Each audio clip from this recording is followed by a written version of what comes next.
Episode 11. Bawa wanita itu keluar, sahut Sean memberi perintah pada Juan untuk membawa wanita yang bersama Tuan Tang pergi. Juan pun langsung mengangguk dan menuruti perintah Sean. Wanita tersebut yang sudah terlihat syok dan ketakutan, dengan cepat bergegas mengikuti Juan agar selamat dari suasana yang baginya sudah mencekam. Sean kembali menatap dingin ke arah Tuan Tang. "Katakan, apakah kau menyuruh orang untuk menghabisiku?" tanya Sean pada Tuan Tang sembari duduk tenang dengan mengambil sebuah gelas yang berisikan wine. Tepat berada di samping tempat ia duduk saat ini. "Cih, memangnya kenapa? Bukankah kau yang lebih dulu mencari masalah padaku? Kau mencoba merebut lahan yang sudah menjadi targetku. Dan seketika lahan itu tidak bisa ku ambil lagi," jawab Tuan Tang menatap tajam. "Lalu apakah dengan cara kau menyuruh pembunuh bayaran, kau bisa menghabisiku?" tanya Sean masih dengan sikapnya yang tenang. "Seharusnya kau memang harus mati. Tapi aku terlalu bodoh memilih pembunuh bayaran tolol untuk membunuhmu," jawab Tuan Tang masih berani menjawab pertanyaan Sean lantang. Sesaat Sean tersenyum miring dan beranjak bangkit. "Kalau begitu, bagaimana jika dengan tanganmu saja kalau kau ingin menghabisiku?" tanya Sean sengaja memancing Tuan Tang untuk melawannya. "Aku tidak akan mengotori tanganku untuk menghabisi manusia iblis sepertimu." John, di mana kau?" teriak Tuan Tang mencoba memanggil John yang adalah kaki tangan Tuan Tang sekaligus pengawal pribadi yang akan selalu melindungi Tuan Tang. Namun, sayangnya panggilan Tuan Tang tak membuat sang pengawal datang menghampirinya. "John, di mana kau Branks Asteriska?" teriak Tuan Tang lagi memanggil pengawalnya. Dan tak berapa lama, beberapa pengawal pribadi Sean datang dengan membawa seseorang yang sudah dalam keadaan sekarat. Tuan Tang begitu terkejut saat melihat seseorang yang dalam keadaan sekarat tersebut ternyata adalah John. Sang pengawal pribadinya sudah dihajar habis-habisan oleh Juan dan pengawal lainnya. Juan langsung menghempaskan tubuh John secara kasar, tepat di hadapan Tuan Tang. Sean hanya melirik sesaat dan kali ini menatap dingin ke arah Tuan Tang. "Bagaimana? Apa kau akan tetap mengandalkan pengawalmu yang sebentar lagi akan mati di depan matamu?" tanya Sean yang kini menatap tajam ke arah Tuan Tang. Seketika membuat Tuan Tang menjadi ketakutan dan raut wajah yang mulai panik. "Apa maumu sekarang Branks Asteriska? Jangan pikir jika kau membunuhku, kau bisa lolos. Hidupmu juga tidak akan tenang kalau membunuh kami semua," ujar Tuan Tang yang masih saja berani menantang Sean. Sean kembali tersenyum miring. Dan beberapa saat, Sean menoleh ke belakang yang mengarah pada Juan. Ia menadahkan tangannya ke arah Juan, seolah mengisyaratkan meminta sesuatu dari Juan. Juan yang mengerti isyarat tersebut langsung mengangguk dan mengeluarkan sesuatu dari kantong celananya. Juan berjalan ke arah Sean dan memberikan sesuatu pada Sean. "Justru hidupku akan lebih tenang jika aku sudah menyingkirkan kalian semua," jawab Sean langsung mengarahkan sebuah senjata pistol ke arah pengawal Tuan Tang. Dan menembaki pengawal Tuan Tang yang sudah sekarat dengan beberapa kali tembakan ke arah kepalanya. Dor! Dor! Terdengar suara tembakan yang berkali-kali menghujani kepala pengawal Tuan Tang yang sudah sekarat. Seketika pengawal Tuan Tang pun langsung tewas tak bernyawa. Darah segar pun langsung mengalir membanjiri seluruh tubuh sang pengawal Tuan Tang yang sudah mati. Tang yang melihat juga seketika langsung syok dan seluruh tubuhnya pun gemetaran karena takut. Ia tak mengira jika Sean akan benar-benar membunuh pengawal pribadinya yang sudah sekarat sebelumnya. Sean kembali menatap tajam ke arah Tuan Tang yang sudah gemetaran ketakutan. Saat ia harus melihat pemandangan yang begitu kejam yang dilakukan Sean. Tuan Tang yang sudah ketakutan dan merasa terancam dengan nyawanya, langsung berlutut dan memohon di hadapan Sean. "Tuan, maafkan aku. Tolong jangan bunuh aku. Aku akan memberikan apapun yang kau minta. Asal kau tidak membunuhku, Tuan." "Hiks," rengek Tuan Tang yang mulai memohon pada Sean. Sean memilih diam dan tetap menatap tajam ke arah Tuan Tang. "Aku akan memberikanmu uang. Berapapun yang kau mau, asal kau tidak membunuhku, Tuan. Ku mohon jangan bunuh aku. Aku masih ingin hidup." "Hua," rengek Tuan Tang lagi yang mulai terlihat seperti anak kecil tanpa pedulikan rasa malunya yang berlutut di hadapan Sean. Tuan Tang mulai bersimpuh di kaki Sean dan mencium ujung sepatunya dengan terus memohon. Namun, Sean langsung memundurkan kakinya dari Tuan Tang. Ia pun berbalik dan meninggalkan Tuan Tang. Yang membuat Tuan Tang merasa sedikit lega karena ia lolos dari mautnya.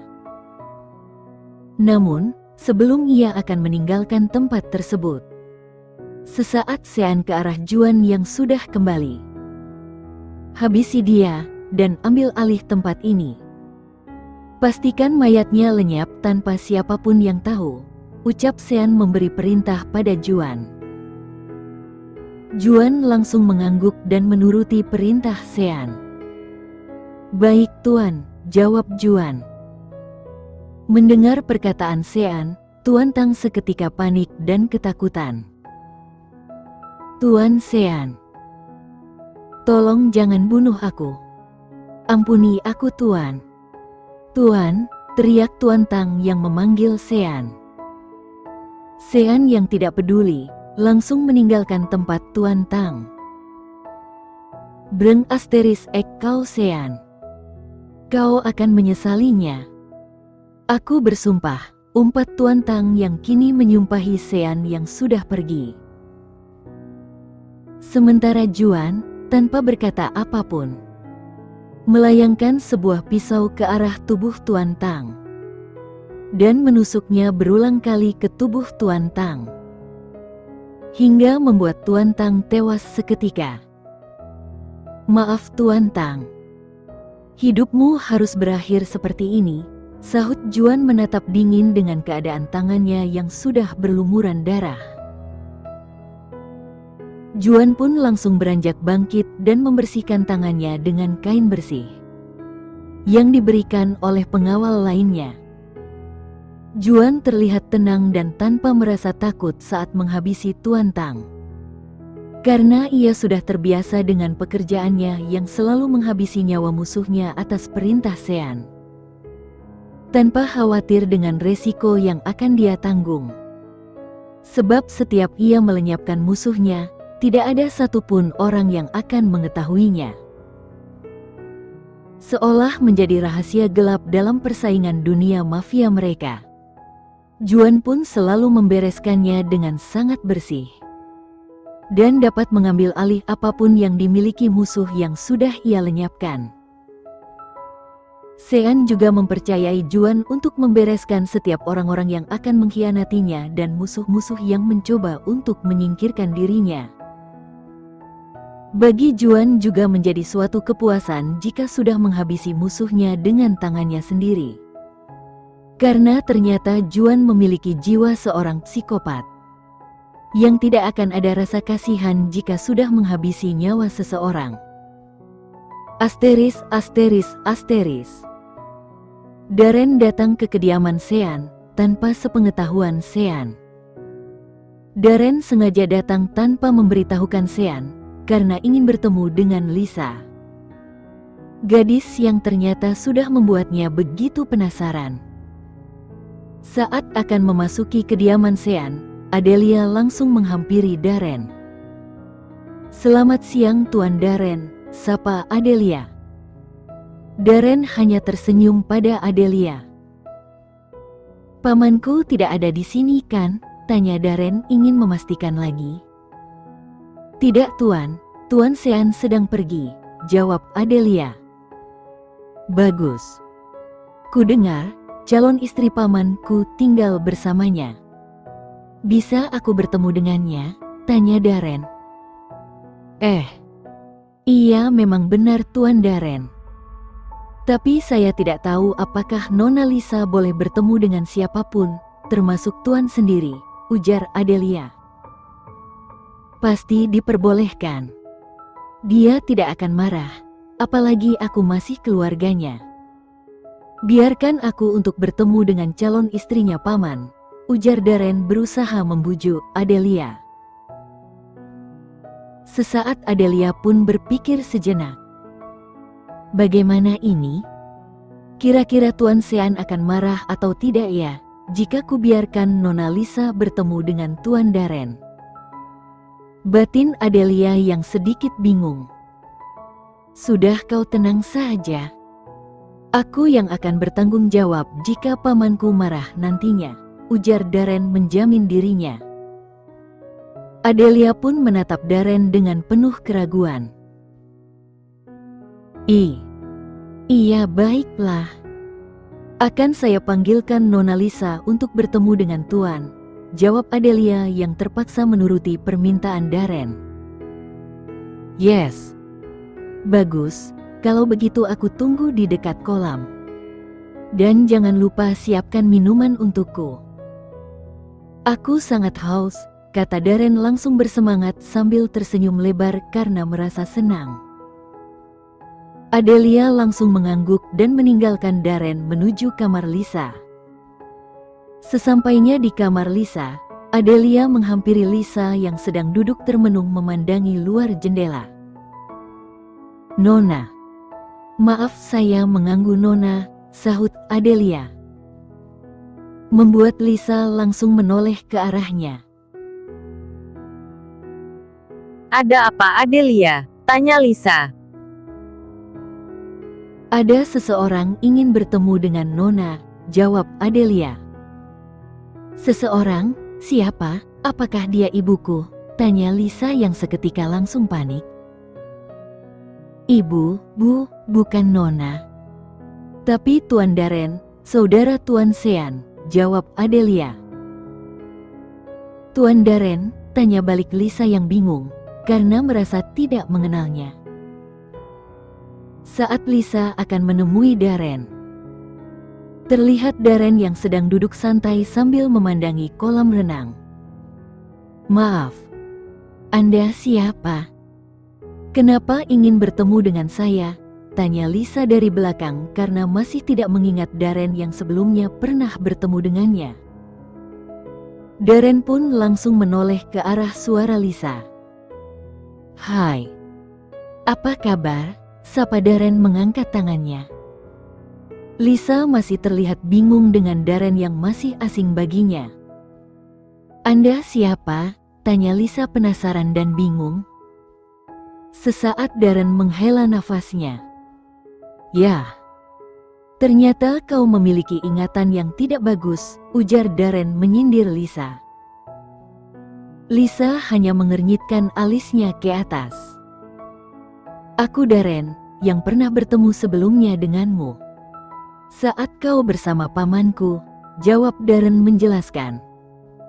"Oh, maaf aku tidak ingat," sahut Lisa sambil tersenyum tipis. Seketika membuat Darren merasa terhipnotis dengan senyuman manis yang ditunjukkan oleh Lisa. Senyuman yang sempurna. "Gadis seperti inilah yang ku cari selama ini," ujar Darren dalam hatinya. "Tidak apa-apa. Aku mengerti. Jadi kau sudah tinggal bersama pamanku?" tanya Darren mengalihkan pembicaraannya. Lisa tak menjawab, hanya mengangguk. "Sudah berapa lama kau mengenal pamanku?" Apa kau tahu latar belakang kehidupannya seperti apa? Tanya Darren yang ingin tahu. Soal itu maaf, aku tidak bisa menceritakannya padamu. Lebih baik kamu tanyakan langsung pada Tuan Sean, jawab Lisa. Kenapa? Apa bedanya jika aku bertanya denganmu? Kan sebentar lagi kau akan jadi istrinya. Artinya tidak masalah kalau kau bercerita padaku. Aku masih pihak keluarganya, tanya Darren lagi, seolah ingin mendesak Lisa untuk menjawab pertanyaannya. Tapi aku benar-benar minta maaf, aku tidak bisa memberitahumu. Karena aku takut akan salah bicara, jawab Lisa yang menolak menjawab pertanyaan Darren. Takut salah bicara? Kenapa kau harus takut? Atau jangan-jangan kau terpaksa menerima pernikahan dari pamanku? Tanya Darren lagu menebak. Lisa hanya memilih diam kembali sambil menunduk. Darren pun mencoba mendekati Lisa dan menatap Lisa dari jarak yang sedikit dekat. Sementara Lisa justru lebih memilih memundurkan langkahnya beberapa langkah. Apa tebakanku benar? Kalau kau terpaksa menerima dari pernikahan pamanku, kalau kau memang terpaksa, lebih baik kau tinggalkan saja. Ikut bersamaku, sebelum kau akan menyesal jika hidup bersamanya. Karena kau tidak akan tahu bagaimana kehidupan pamanku sebenarnya, ucap Darren memberi peringatan pada Lisa. Lisa masih memilih diam menunduk. Aku bisa menebak, kalau kau pasti terpaksa menerima pernikahan darinya. Karena, yang ku tahu tidak ada satupun wanita yang berani masuk dalam kehidupannya. Bahkan untuk mendekatinya saja sudah membuat semua wanita bergidik ngeri. Bagaimana bisa kau berani ingin hidup dengan pamanku? Kau harus pikirkan itu, Lisa. Aku akan dengan senang hati menerimamu, kalau kau ingin menjadi wanitaku, ucap Darren dengan nada dingin sambil menatap serius pada Lisa. Lisa masih tak berani menjawab dan tetap menunduk. Dan tanpa diduga, Darren harus menerima tendangan keras dari belakang. Hingga membuat Darren jatuh ke dalam kolam renang secara tiba-tiba. Biuar! Sontak membuat Darren terkejut dan keluar dari kolam tersebut. Sambil mengatur nafasnya yang sempat dirinya tenggelam sesaat. Dan terlihat sosok Sean memandangi Darren dengan santainya. Kau datang tanpa seizinku dan mencoba mempengaruhi dia.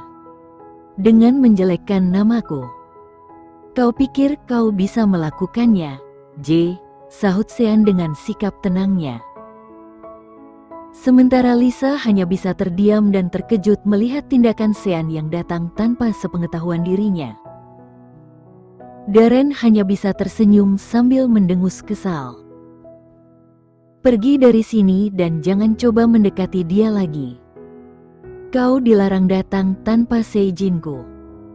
Paham, ucap Sean memberi peringatan dan menarik tangan Lisa. Dan meninggalkan Darren dalam keadaan masih di dalam kolam renang. Darren pun menghempaskan air di kolam itu dengan kesal. Sial. Sejak kapan dia datang? Umpat Darren. Bersambung.